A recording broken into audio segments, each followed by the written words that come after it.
Bismillahirrahmanirrahim. Assalamualaikum warahmatullahi wabarakatuh. Alhamdulillahi rabbil alamin, wassalatu wassalamu ala asyrafil mursalin sayyidina wa maulana Muhammadin wa ala alihi wa ashabihi ajma'in, amma ba'd. Puji syukur kehadirat Allah Subhanahu wa taala. Alhamdulillah, di malam yang cerah ini kita ketemu lagi dalam kajian online, masih dalam tema materi fikih dan masih dalam tema taharah, lanjutan dari kajian-kajian sebelumnya yang sempat tertunda beberapa kali pertemuan. Dan pembahasan kita kali ini masih seputar taharah, suci. Dan khusus pada malam hari ini kita akan melanjutkan kajian sebelumnya, yaitu tentang hukum-hukum najis dan tata cara menghilangkan najis.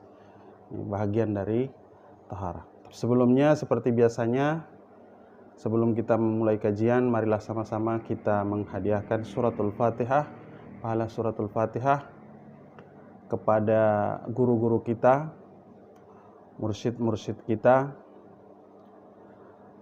para masyayikh, pendiri Nahdlatul Ulama, khususnya pengarang kitab ini, ala hadhihin niyah wa kullu niyatin salihah syai'un lillahi lahum. Al-Fatihah. Bismillahirrahmanirrahim. Alhamdulillahi rabbil alamin. Ar-Rahmanir-Rahim. Maliki yaumiddin. Iyyaka na'budu wa iyyaka nasta'in. Ihdinas siratal mustaqim, siratal ladzina an'amta 'alaihim ghairil maghdubi 'alaihim waladdallin. Qala al-musannifu rahimahullahu ta'ala wa nafa'ni bihi wa bi'ulumihi ila ad-darain.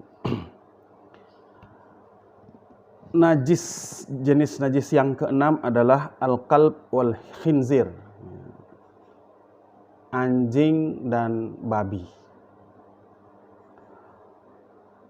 Fa kullu minhuma najasul ain. Anjing dan babi itu adalah najis aini. Artinya yang dimaksud dengan najis aini ini adalah tubuh, seluruh tubuhnya, lahir luar batinnya, luar dalamnya itu adalah najis. Anjing dan babi itu secara zatnya, personnya itu merupakan najis.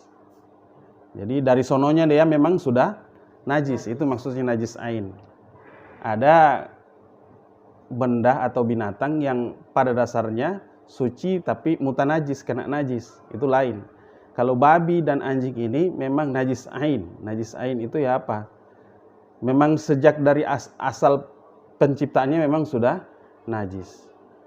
Oleh karena itu, wajibut tathhiru minhuma, wajib mensucikan daripada keduanya.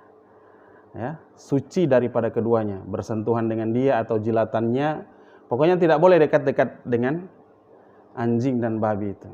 Maksudnya suci daripada keduanya itu adalah menghindar, menjauhi dari kedua jenis binatang tersebut.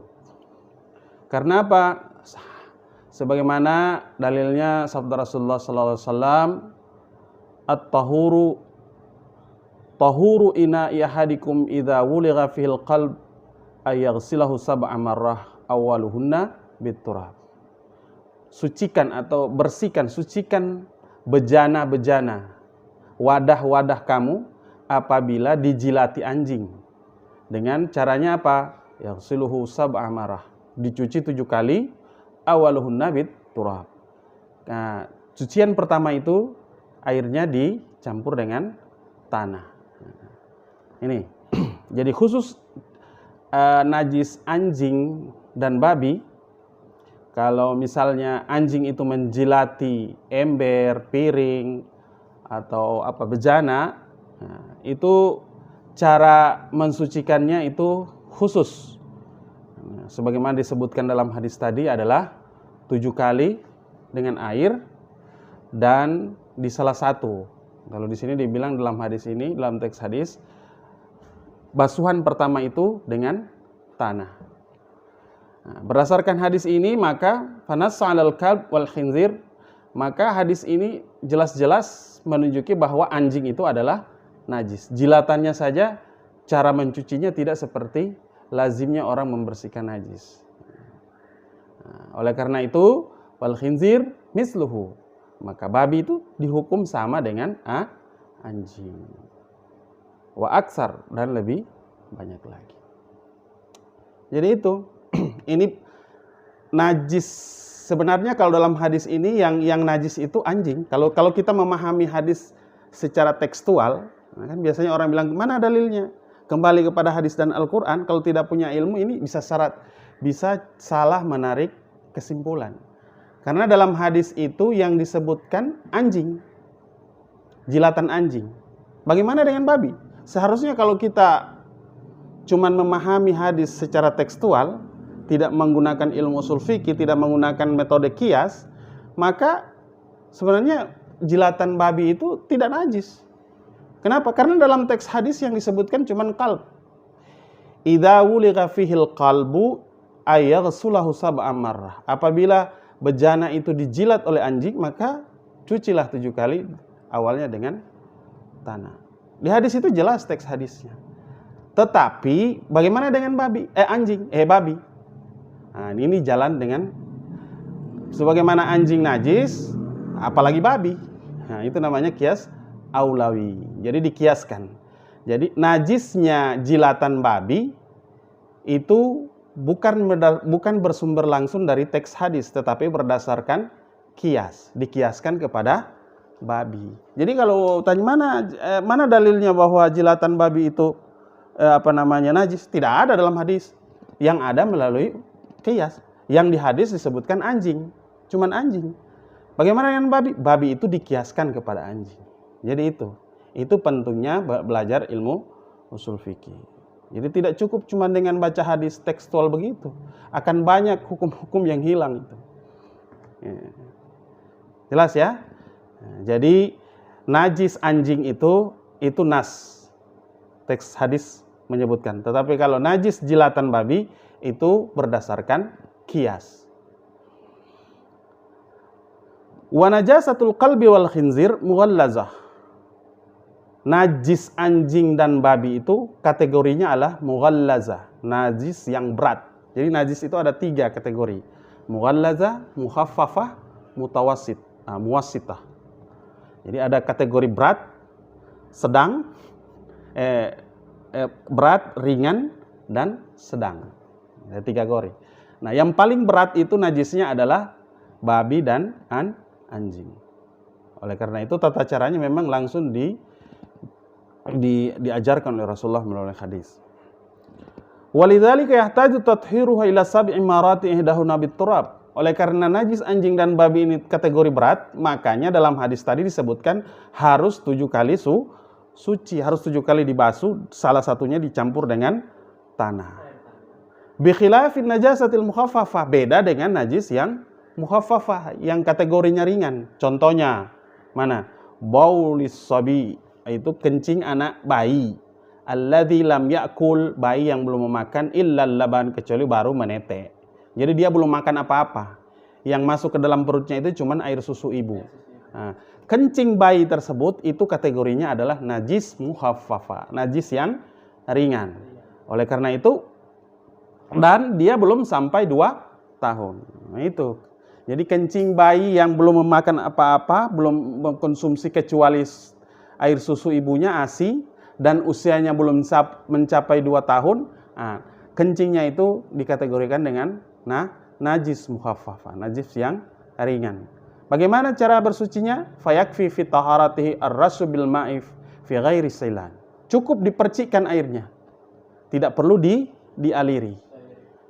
Cukup dipercik, ambil air, dipercik misalnya kalau dia kena di kain, ya ambil air, dipercik saja. Tidak perlu disirami. Sebagaimana hadis yang diriwayatkan dari 5 ruwat lima rawat Ummul Qais bintil Muhsin.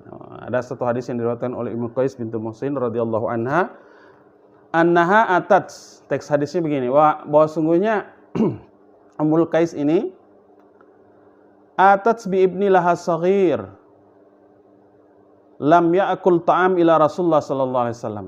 Ibnu Qais ini membawa seorang bayi kecil, maksudnya yang belum sampai 2 tahun, yang belum mengkonsumsi makanan, dibawa ke Rasulullah, ke hadapan Rasulullah. Mungkin mau diminta berkah atau apa. Tiba-tiba si bayi itu fabala ala saubihi. Si bayi itu kencing di pakaiannya Rasulullah. Fada'a bima'in, maka Rasulullah ngambil air, fanaddahahu walam yaghsulhu, dia cuman percikkan air tersebut, walam yaghsulhu, dia tidak cuci. Nah, itu dasarnya. Nah, bahwa kencing bayi yang belum sampai 2 tahun itu cukup dipercikkan. Tidak perlu dicuci, cukup dipercikkan. Nah, itu. Wa ma ada najasatil qalbi wal khinzir wa najasatis sabi fa innahu najasatun mutawassitatun. Nah, itu seperti saya sebutkan tadi. Ada kategori 3 kan, yang berat, ringan. Nah, sekarang yang mutawassitah, yang sedang. Kategori najis yang sedang. Selain kedua tadi itu masuk dalam kategori sedang.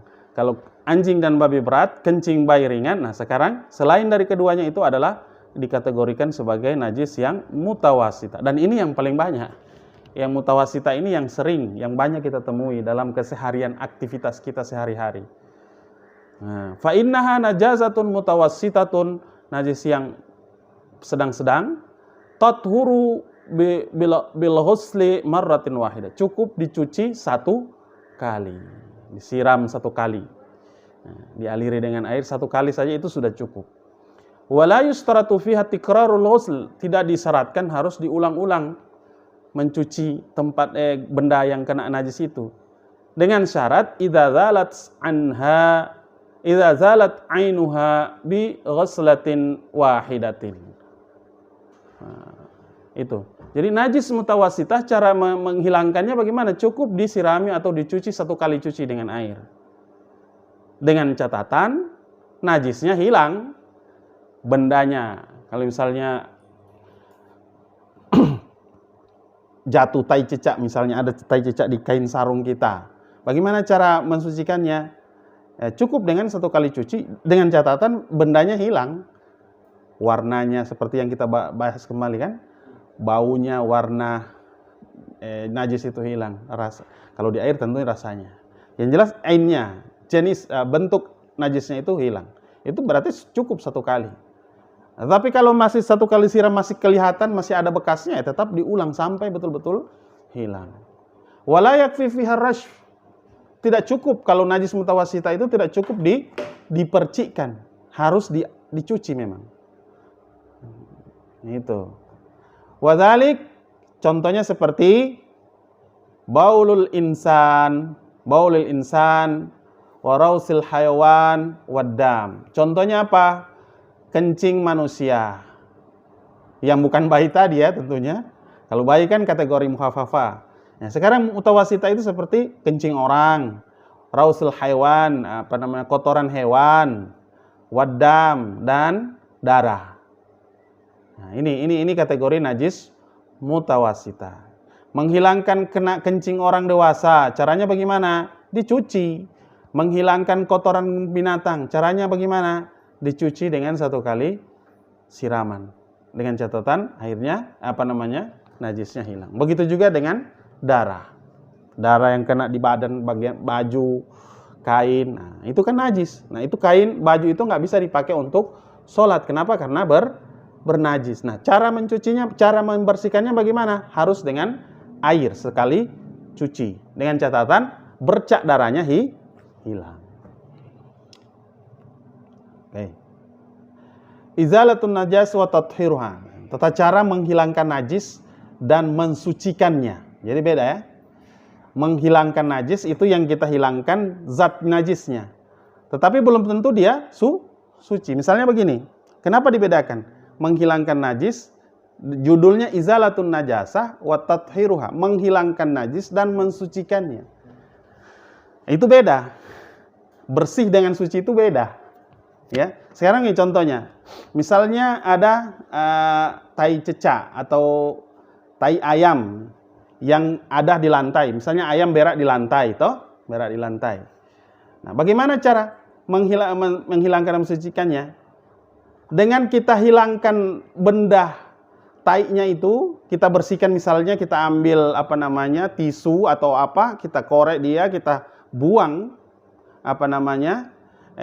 bendanya itu, nah tainya itu kita hilangkan, itu tempat itu belum suci. Itu baru menghilangkan najisnya, tetapi belum mensucikan tempatnya. Nah, dalam fikih itu, satu-satunya alat bersuci itu adalah dengan alat mensucikan najis itu adalah dengan air.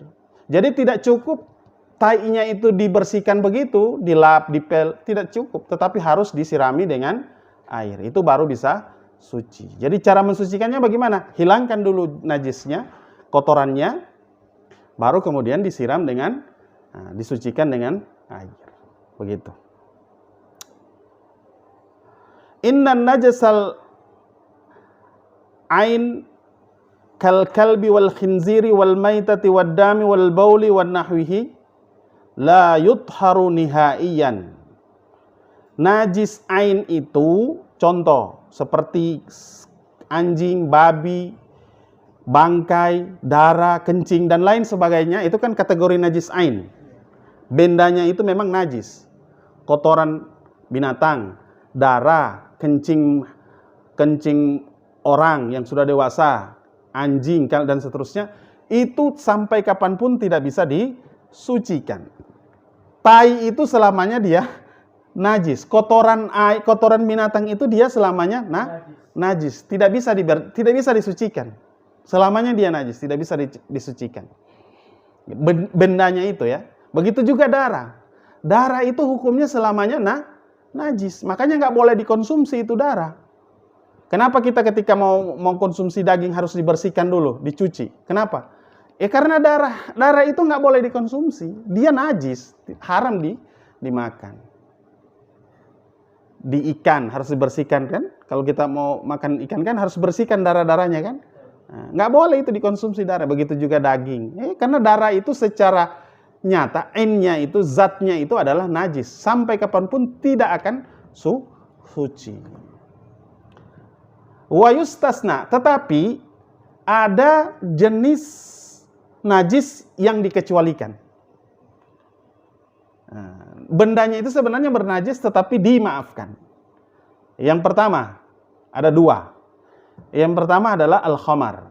Khamar ini ya sejenis minuman yang memabukkan, dia dihasilkan dari perasan anggur, olahan anggur. Khamar namanya kalau dalam bahasa Arab. Idza takhallalat binafsiha. Kapan khamar itu tidak bernajis lagi tetapi bisa suci? Idza takhallalat binafsiha. Apabila khamar itu telah berubah jadi cuka dengan sendirinya. Seiring waktu dia berubah dari pahit kemudian dia jadi cuka. Nah, itu dengan sendirinya sudah bukan lagi khamar, sudah berubah jadi cuka, itu sudah suci. Nah, dengan catatan dia berubah sendiri. Au bi mujaradin naqliha, atau dengan semata-mata dipindahkan. Tidak dicampuri zat lain. Kita cuma memindahkan dia dari satu wadah ke wadah yang lain, kemudian kita biarkan dia di satu tempat, tiba-tiba dia berubah. 7 hari kemudian dia berubah jadi cuka, itu sudah dimaafkan, suci itu. Yang penting jangan dicampur sesuatu, ya? Tidak difragmentasi lah istilahnya. Kalau sudah dicampur sesuatu zat itu tetap tidak bisa. Jadi biarkan dia berubah secara alami. Khamar yang berubah secara alami dengan menjadi cuka itu dengan sendirinya, ketika dia berubah jadi cuka, maka jadi suci. Tetapi kalau dicampuri sesuatu zat, sehingga dengan zat itu dia berubah menjadi cuka, bukan melalui proses alami, nah itu tidak boleh, tetap najis itu.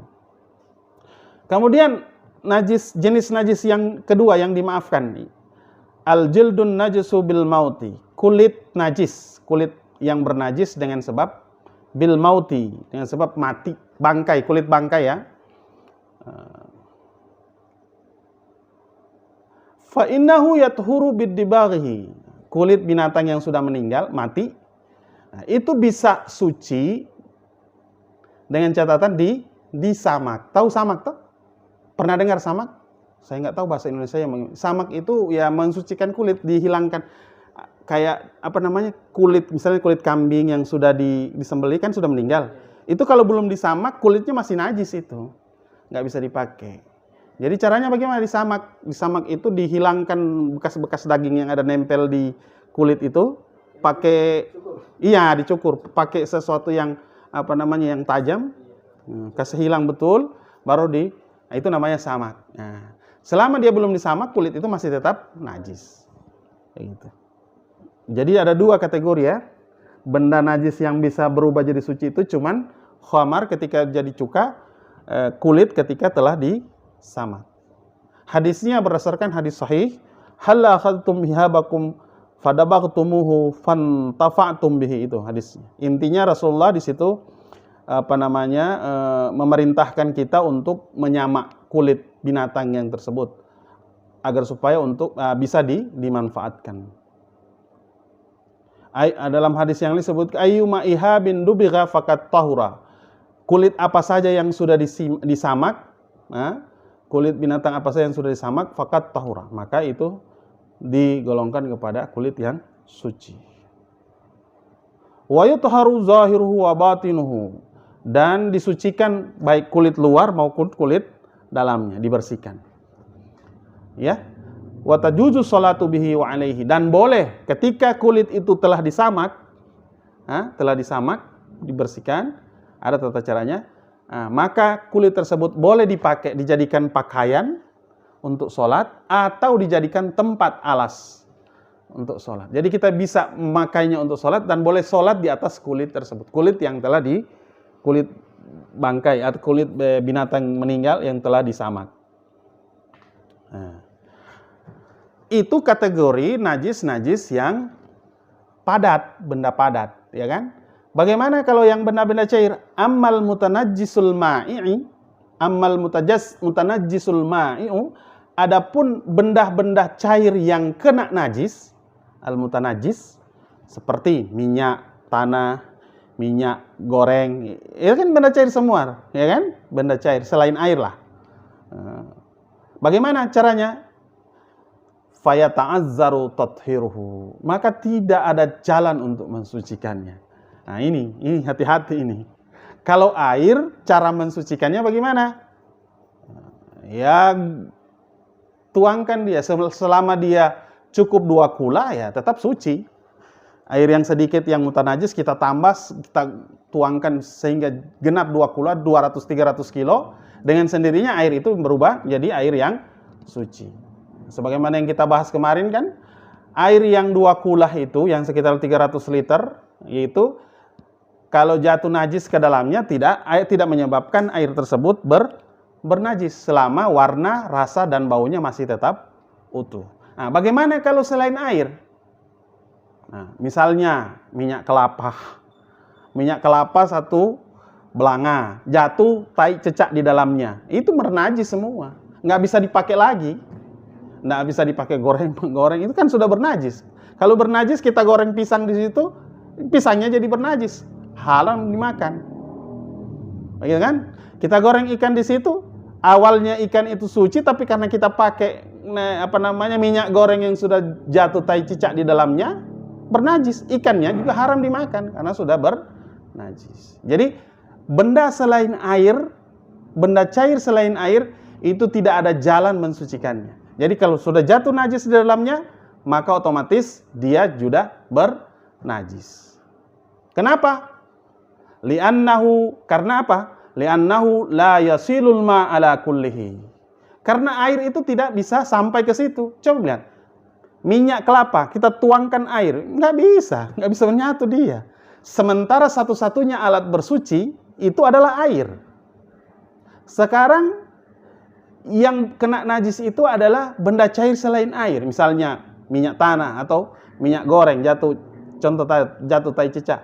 Seharusnya kan kalau secara fikih cara membersihkannya kan disiram dengan air. Tetapi airnya kalau kita siram ke dalam minyak nggak bisa menyatu dia. Tidak bisa mengaliri seluruh minyak. Minyak dan air itu selamanya tidak akan menyatu kan.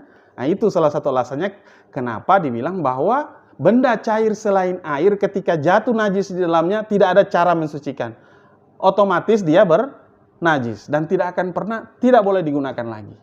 Makanya harus hati-hati. Begitu juga minyak tanah, jatuh tai di dalamnya, bernajis.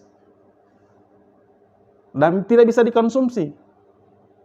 Tidak bisa dikonsumsi dan juga tidak bisa dijual. Mengerti? Karena kalau kita jual berarti kita menjual najis, haram hukumnya. Misalnya kita pedagang, jualan minyak kelapa, jatuh tai cicak di dalamnya. Nah, berarti sudah bernajis kan? Tidak bisa dipakai, jual apalagi dijual. Dijual juga tidak boleh, karena sama dengan menjual khamar itu, menjual barang yang bernajis. Itu efeknya berantai itu. Makanya harus hati-hati. Gitu.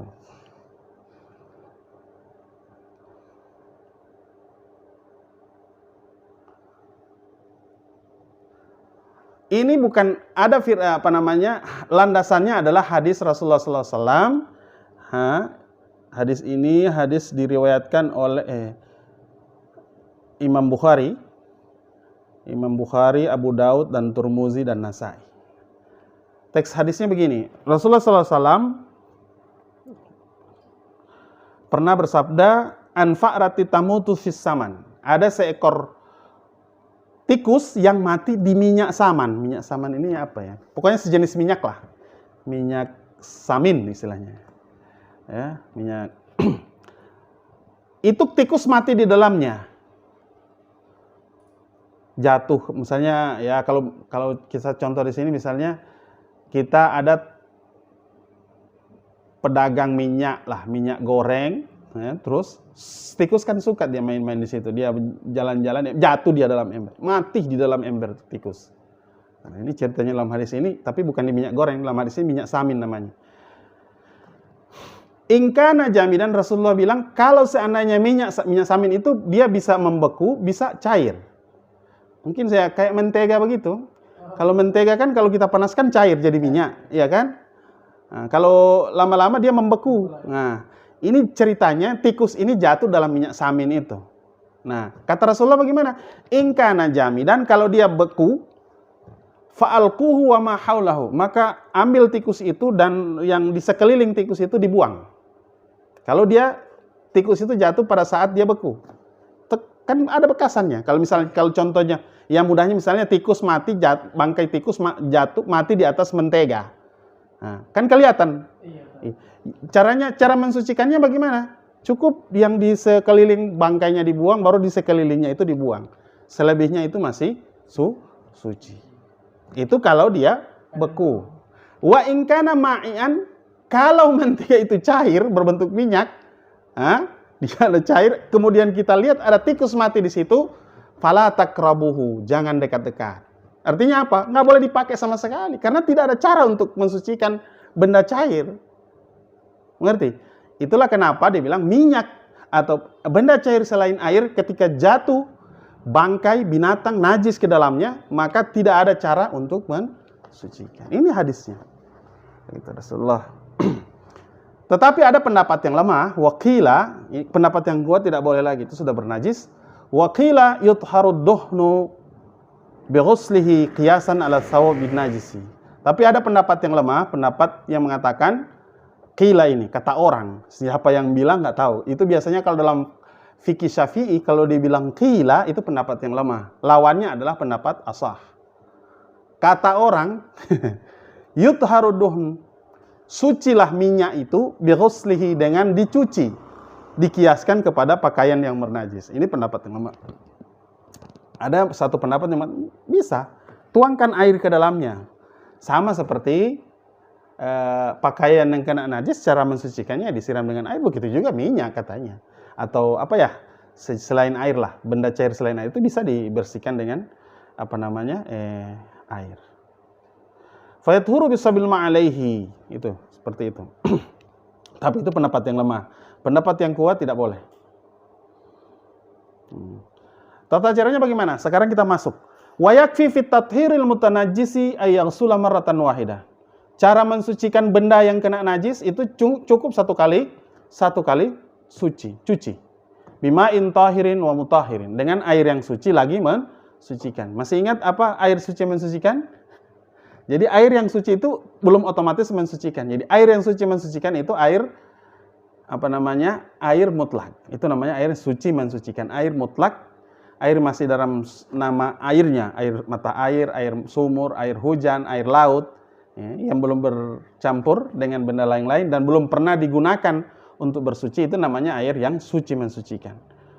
Bagaimana caranya? Bi ayajriyal ma'u 'alal mahal wa yasilu 'alaihi bihaitsu yasulul ma'u ilal mahal. Caranya adalah dialirkan air itu di tempat kena najis. Jadi tidak cukup dikasih bersih. Biasanya kan kalau kita itu biasanya yang kita lihat, misalnya ada tai cecak, tai ayam di lantai. Cara menghilangkan najisnya bagaimana? Kebanyakan yang kita lihat kan cuma dihilangkan. Biasanya kalau di kampung-kampung pakai gonofu, tahu gonofu? Nah, pakai sabut kelapa bersih. Sudah, enggak disiram lagi toh? Salah itu. Itu bersih tapi belum suci. Setelah dihilangkan najisnya baru siram. Karena satu-satunya alat untuk bersuci itu adalah air. Jadi tidak cukup cuma dibikin begitu, tetap harus disiram. Satu kali siram. Yang penting sudah mengalir air di atas tempat itu baru bisa suci. Jadi selama cuma dihilangkan najisnya, nggak bisa sholat di situ, itu tempatnya masih bernajis karena belum disucikan dengan air. Wa yajibu izalatu ta'am wa in asrah, dan wajib menghilangkan baunya. Jadi cium lantai masih ada baunya, kalau masih ada baunya siram lagi. Nah itu, walaupun sukar, tetap harus dihilangkan baunya. Nah, kan kategori mensucikan najis kan itu harus menghilangkan ainnya, bendanya, rasanya, baunya, dan warnanya. Harus dihilangkan. Kenapa? Li'anna baka'ahu yadullu ala baka'il ain. Karena kalau masih ada baunya, berarti masih ada itu. Walaupun tidak kasat mata, tidak bisa ditangkap oleh indera mata, tetapi dengan indera penciuman ini masih bau tai ayam, nah itu masih ada berarti najisnya. Disiram lagi. Begitu juga harus dihilangkan warna dan baunya. Walakin akan tetapi la yadurru baka'ul launil khafifi fid dam masalan. Akan tetapi tidak apa-apa kalau masih ada tersisa bercak darah yang sedikit. Tapi sudah, kan biasanya darah itu agak susah dihilangkan kan? Nah, yang penting sudah hilang secara umumnya sudah hilang, masih ada bercak sedikit membekas itu dimaafkan itu.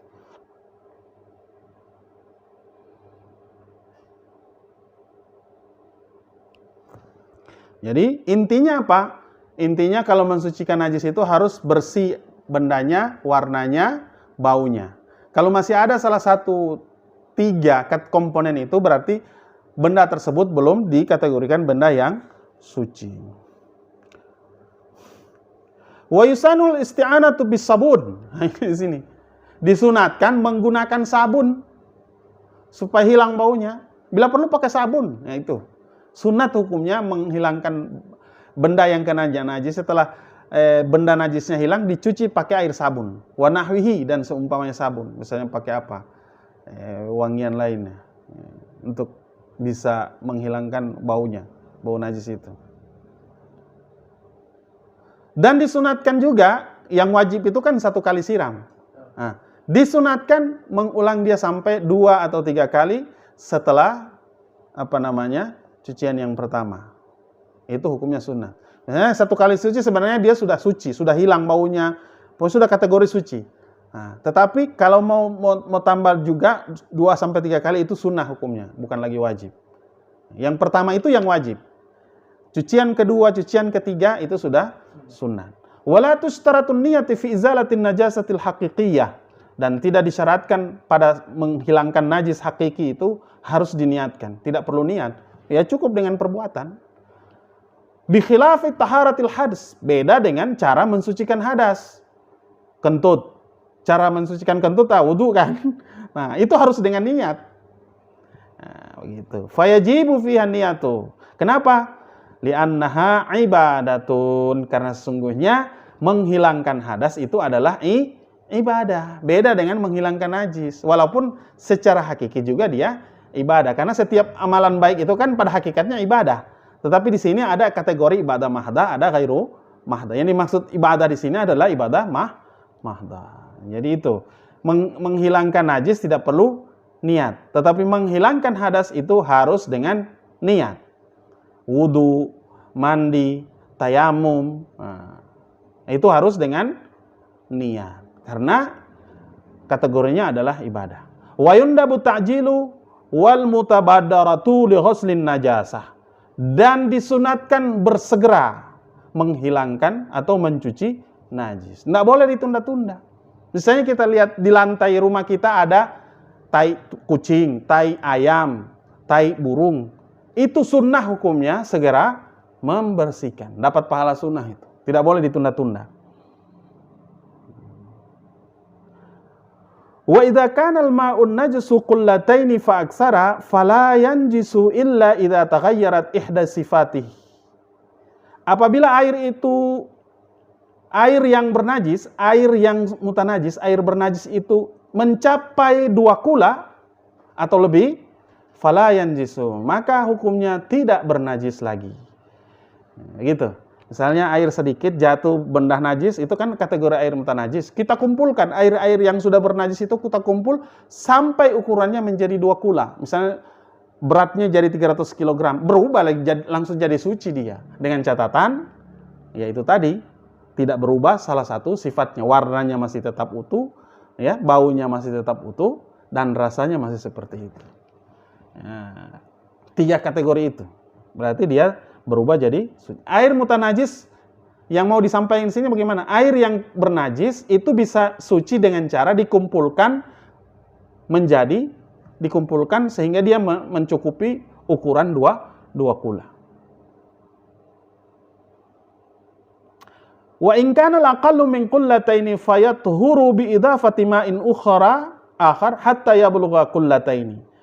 Begitu juga apabila dia kurang dari 2 kula, fayathuru, maka air yang kurang dari 2 kula itu bisa suci bi idafatin ma'in akhar hatta yablugha qullataini. Ini sebalik dari tadi. Kalau yang tadi air mutanajis semua. Ada air yang sudah bernajis, tapi sedikit-sedikit. Di sana ada 1 ember, di sana ada 1 ember, di sini ada 1 palo-palo, di sini ada 1 jergen, di sini ada 1 tampayang. Nah, itu tapi airnya sudah bernajis semua. Kemudian kita kumpulkan semua yang bernajis itu, ternyata genap dia jadi 300 liter atau 300 kilo. 300 gram, 300 kilo. Ya kan? 300 kilo air kemarin itu dengan sendirinya dia suci. Nah, sekarang bukan begitu. Yang sekarang ada air misalnya 1 palo-palo, satu ember kecil itu sudah bernajis. Bernajis dia. Tetapi kita tuangkan air suci yang lain ke dalam air yang sedikit yang bernajis itu, tiba-tiba dia genap 2 kula. Dengan sendirinya dia mengikuti air yang suci. Apa itu? Bagaimana kalau coba bayi cuma dengan tisu dan bayi tersebut berada di dalam masjid? Nah, kalau istinja itu kan lain lagi kategorinya. Kalau istinja itu kan ada dengan cara istinja itu kan bisa dengan air, bisa dengan batu alatnya. Ya, mungkin kalau tisu ini bisa dikiaskan dengan batu. Ya kan? Jadi bisa 2. Ya, kalau mensucikan beol itu kan ada cara khusus dia. Yang penting tainya bisa hilang. Bisa dengan air atau selain air. Ya, kalau di hadisnya kan teksnya cuman batu. Tapi sekarang kan orang sudah jarang pakai batu ya kan? Nah, batu itu bisa diganti dengan benda padat lainnya, ya misalnya tisu. Nah, itu tidak masalah kalau tisu. Itu bisa dikiaskan dengan batu. Yang penting uang batu saja kalau kita cebok dengan batu itu kan belum tentu, masih lebih bersih tisu kan? Iya. Dengan batu. Masih lebih bersih tisu kan? Iya. Dengan batu saja bisa suci dia. Apalagi kalau dengan tisu. Tidak masalah. Tapi itu khusus untuk istinja. Beda dengan najis-najis secara najis yang lain. Kalau itu kan bukan mutanajis itu. Apalagi bayi kan? Jadi kalau istinja itu memang ada cara khusus dia. Alat bersucinya, alat istinja itu ada dua, air dengan batu kalau dalam hadis kan. Nah, kalau tisu untuk sekarang, kalau zaman Rasulullah kan tidak ada tisu. Caranya bagaimana? Tisu itu benda padat. Batu itu benda padat, ya bisa dikiaskan ke situ. Batu saja bisa, bagaimana dengan tisu? Yang penting, baunya hilang, ya kan? Bau taiknya itu bisa hilang, terus bendahnya di halqah duburnya itu rembesannya tidak ada, istilahnya bekas-bekasnya bisa hilang, ya sudah dianggap suci itu, gitu. Itu yang bisa saya sampaikan. Sudah boleh ini? Masih seberapa lama? Cukup ya? Atau kita selesaikan dulu ini masalah? Cukup saja sih. Nanti berikutnya kita masuk ke najis-najis yang dimaafkan. Mas, siapa tahu ada yang masih bertanya? Cuma satu pertanyaannya? Oke. Jadi kesimpulannya malam ini dapat saya sampaikan. Kajian kita malam ini adalah bahwa najis itu ada 3 kategori. Najis mughallazah, najis mukhaffafah, dan najis mutawassitah. Najis yang berat itu adalah anjing dan babi. Tidak ada cara mensucikannya. Dia selamanya najis. Kemudian najis mukhaffafah, najis yang ringan. Nah, itu seperti kencing bayi yang belum mengkonsumsi makanan, yang baru dia konsumsi adalah tetek air susu ibunya dan dia belum sampai 2 tahun. Cara mensucikannya bagaimana? Kencingnya itu cukup dengan dipercikkan. Yang ketiga itu yang banyak, yaitu najis mutawassitah. Najis yang sederhana, yang pertengahan, kategori pertengahan, darah, kencing manusia dewasa, kotoran binatang, dan segala macam, nanah. Nah, itu caranya adalah dengan mencuci 1 kali cuci. Dengan catatan, 1 kali cuci itu menghilangkan baunya, rasanya, dan warnanya, dan sekaligus bendanya. Tetapi kalau 1 kali suci tidak hilang, harus ulang kedua kali. Nah, gitu. Kalau sudah hilang, sunnah hukumnya kali kedua dan kali ketiga. Itu caranya. Itu. Kemudian cara menghilangkan najis itu tidak otomatis mensucikan. Ya. Yang perlu digarisbawahi, menghilangkan najis itu tidak otomatis membuat benda itu suci. Kenapa? Karena satu-satunya alat mensucikan itu adalah dengan air. Tidak cukup kita hilangkan bendanya, tetapi kalau selama kita belum bersihkan dia dengan air, itu masih tetap mutanajis. Baju kita kena cecak, ada tai cecak jatuh. Kita hilangkan tai cecak, kita centik begitu kan hilang tai cecak. Itu masih bernajis sebelum kena air. Itu cuma dihilangkan benda najisnya, tetapi belum disucikan. Satu-satunya cara hilangkan bendanya baru disiram dengan air. Itu baru bisa suci. Di sajadah jatuh tai cecak. Bagaimana caranya? Hilangkan tai cecak, tetap harus dicuci. Selama belum dicuci belum suci, tidak bisa. Tetap masih bernajis. Wallahu a'lam bishawab. Assalamualaikum warahmatullahi wabarakatuh.